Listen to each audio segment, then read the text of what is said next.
Sebuah rekaman video militer yang memperlihatkan peluncuran senjata skala besar beredar luas di Telegram Sabtu 13 Juni 2026.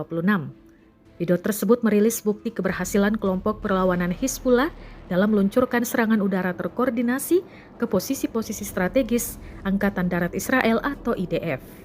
Operasi udara ini menjadi sorotan lantaran Hizbullah menggunakan kombinasi taktis antara rudal berpemandu kelas berat dan pesawat tanpa awak atau UAV bunuh diri untuk menembus sistem pertahanan udara Israel. Dalam melancarkan gempuran tersebut, kelompok ini mengerahkan rudal berpemandu terbaru mereka yang bernama NARS-2. Tidak berjalan sendiri, peluncuran rudal-rudal raksasa tersebut dibarengi dengan pelepasan kawanan drone kamikze jenis Sayad 2 yang bertugas mengecoh sekaligus menghantam titik-titik pertahanan udara luar milik IDF. Rekaman video yang beredar memperlihatkan fase-fase krusial operasi, dimulai dari persiapan rahasia para pejuang di dalam bunker peluncuran bawah tanah saat merakit dan mengunci koordinat target.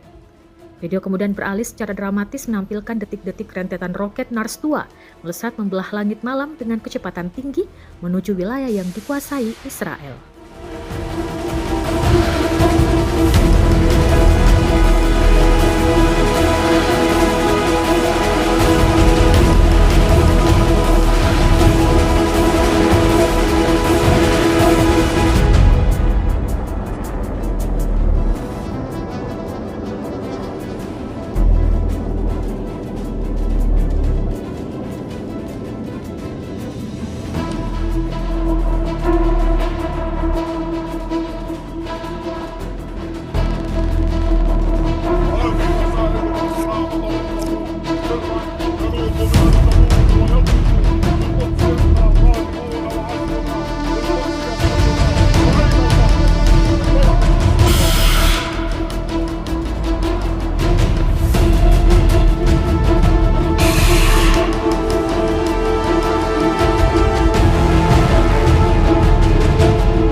Download Tribun X sekarang, menghadirkan lokal menjadi Indonesia.